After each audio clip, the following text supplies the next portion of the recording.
What's up everybody, Basmouth here, bringing you a brand new Halo Infinite video. Today for you, we have a ranked gameplay breakdown from a subscriber, Mike Wazowski in the Discord. Jared on Twitch, go give him a follow, show him some love, man. It takes a lot of guts to put yourself out there like this and help us all learn from you. We very much appreciate it. And I'm not saying I'm the best player in the world. I'm not saying I'm better. I'm even better than Jared over here. I believe I have a talent for breaking down gameplay in a very easy to understand way, and that's what I'm going to do for you today here. As always, please remember to like and subscribe if you enjoy the video or learn anything new. Also, join the Discord server, link in the description. We play Halo Infinite together, we have fun. Doesn't matter what skill you have, doesn't matter what rank you are, come play with us. Without further ado, let's get into it. We are hopping on here with Mike, who is a Diamond 1, or Jared, on Twitch. Again, Twitch will be linked in the description. That's JER77OD.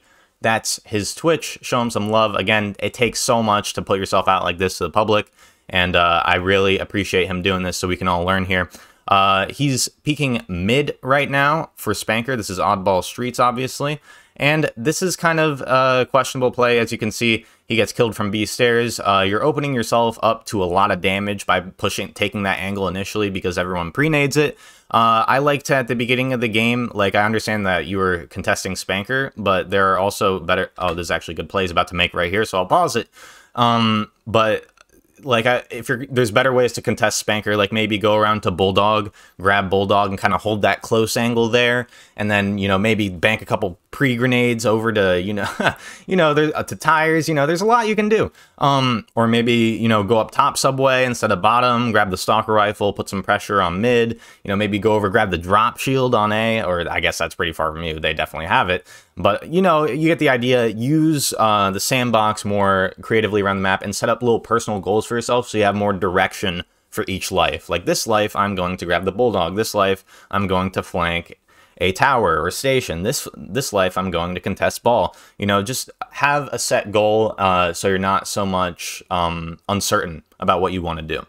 And we are actually going... This is actually a pretty good play at the beginning here. He's able to kill ball carrier and then kill this guy just for fun with no shields, but then he makes the mistake of picking up the ball with no shields, and naturally he's going to get killed from the side, as everyone can see you when you have the ball, and he had no team support. If you were to grab the ball there, I would say grab it and throw it back to your teammates, and then maybe fight out, let them catch up a little bit, buy them some time, or just not pick it up at all, fall back a little bit, regain those shields, wait for your teammate to come in, and then make a full push on the ball. Because yes, you got a couple points on the board, but now they have full possession of the ball, and they're going to get more than a couple points. So we're going to keep playing here. But actually, his teammate grabbed the Spanker, and they are actually able to make a recovery here. But he could have kept his life in that situation regardless, even though his teammates were able to actually recover the ball.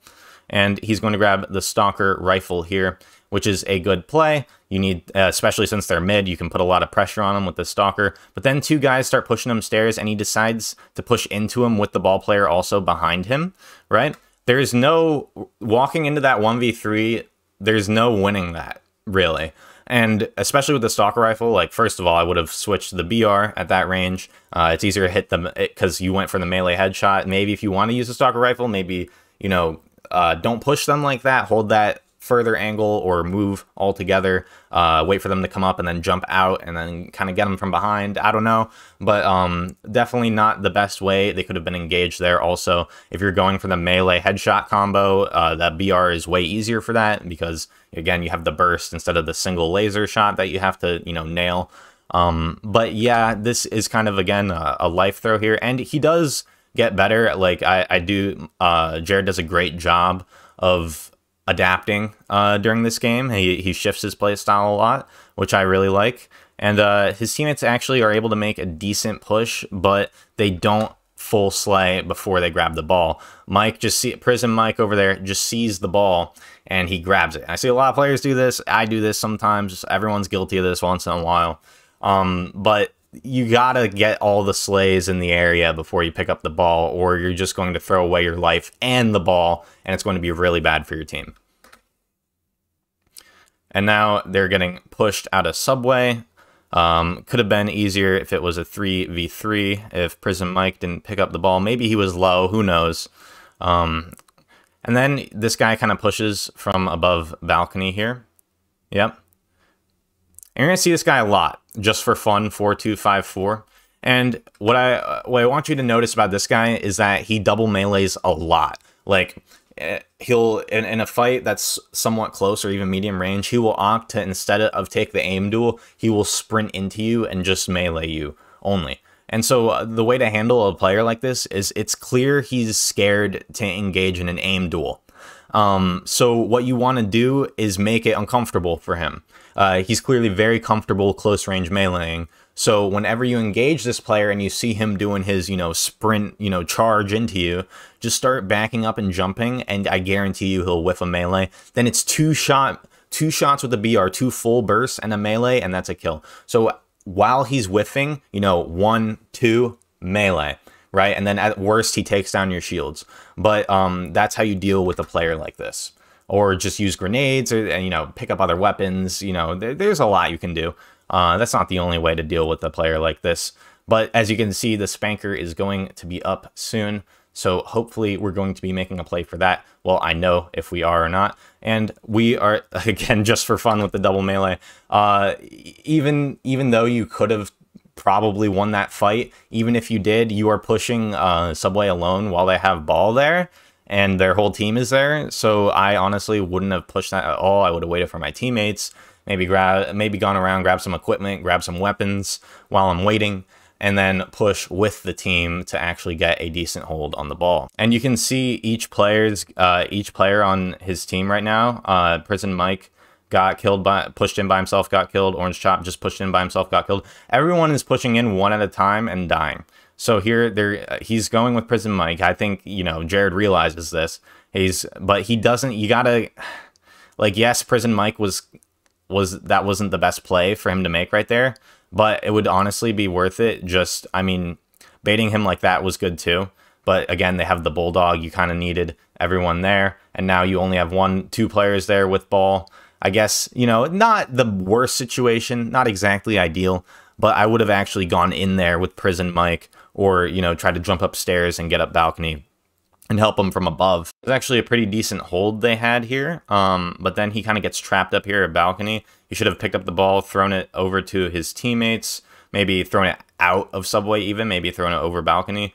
But they're getting pushed out of Subway here, and his teammates kind of show up a little late, and they end up in kind of a 3v2, and Orange goes down, Woeful Camera is going to go down, and but they do actually get a couple trades, so this is not the worst situation, but not exactly ideal. They could have been coordinating and holding that a little better, and a lot of this game, they get very coordinated on certain things. By the way, again, back up there, you don't always need to move closer to the person you're fighting. And that's going to be round 1 lost. The one thing they do coordinate well on, Prison Mike does get that Spanker a lot. I don't think he'd be getting it if they were playing against a different team, but he actually does manage to get that Spanker a lot of the time, which is good. And you'll see him get it again here, as they don't really contest it. I don't know why. But I think they're just making a full push on the ball. Yep, they're making a full push on the ball right now. Ball's down, tower, you have 2 up. I think it's a 2v4, maybe 2v3. Bulldog, actually, pretty insane flick right there. That was a good Bulldog play. Not much you could do about that. For some reason, just stand still after that. That was weird. I don't know if you guys saw that. That was bizarre. And so now they have ball at tower, and they're kind of just getting desperate time with it. The enemy is kind of screwing up. They're kind of messing with their spawns. They're kind of, all over the place right now. They have poor map control. They're not very coordinated. So Jared's team is actually doing a pretty good job of keeping them, frazzled right now and keeping their spawns off. But they end up getting the ball anyway back in station, because I'm pretty sure everyone overextended. Like, it's okay to overextend and get a couple of slays. But I think it was Jared and Orange were over by B, while they had ball at A, and then we had another guy, Bulldog, and everyone was just a little too spread out to actually keep that hold on the ball, and they suffer the consequence here when they get this hold in station. And yeah, always, throw those grenades initially when you're pushing station. And, I don't like to hold the ball here. I don't know exactly why they brought it in here. It's extremely hard to rotate out and actually, put in work. but they're actually getting a decent hold here. They are getting the trades they need. As you can see, Jared's not overextending anymore. He's playing right by his buddy Prison Mike, but he takes damage from behind. Prison Mike needs to throw the ball right now, or, you know, you can hit him with the ball too. But I notice everyone who holds the ball on this team, they don't throw it, even when it would be in their best interest. Again, just for fun with the double melee, just back up and keep spam jumping. I know it's hard to tell in the heat of the moment who is who a lot of the time, but it is helpful to be able to recognize that, because if you can recognize how each enemy is playing the game differently, you can adjust your play style to each of them to put yourself in more advantageous situations. But now they have the ball station again. They just keep trading out station. They just keep spamming each other out with grenades and switching, which again is not ideal. As soon as I get the ball here again, I would throw it out of station, try to move it over to tower, probably not over to B unless they were, you know, really heavily on tower. And, you know, they kind of, like, against this map control, right, you have to all coordinate together. Again, if you listen in game, they're not really speaking that much. And again, I will say, like, speaking is not 100% necessary, but it's helpful, right? Especially in an intense situation like this, where the game's basically tied, and you need one round. If you lose this round, the game is over. You're going to lose. So, you know, maybe some call outs, maybe just a little, hey, let's, you know, stop pushing for a second. Let's regroup. Let's approach this differently. Like, not even, you know, oh, you guys are being so stupid. You know, that's not what I mean by communication. But, you know, just working with your team to try, because something clearly isn't working in the way your team is operating together. And it's because seemingly Orange Chop and Wolful Camera kind of move on their own and kind of just throw away their lives. Jared's thrown his life away a couple times. Prison Mike is way too aggressive, pushes 1v3 constantly. It's just, when you really boil it down, the reason why they lost this game is because of teamwork and communication. That's literally it. Because you see the flurries of individual skill.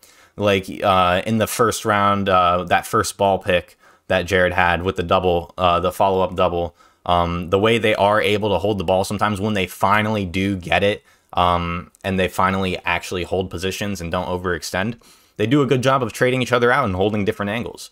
But they can't do it consistently, and that's because nobody's talking. Nobody's saying, like, nobody's reminding, hey, like, we need to focus on this. We need to stop taking these engagements. We need to stop taking these fights.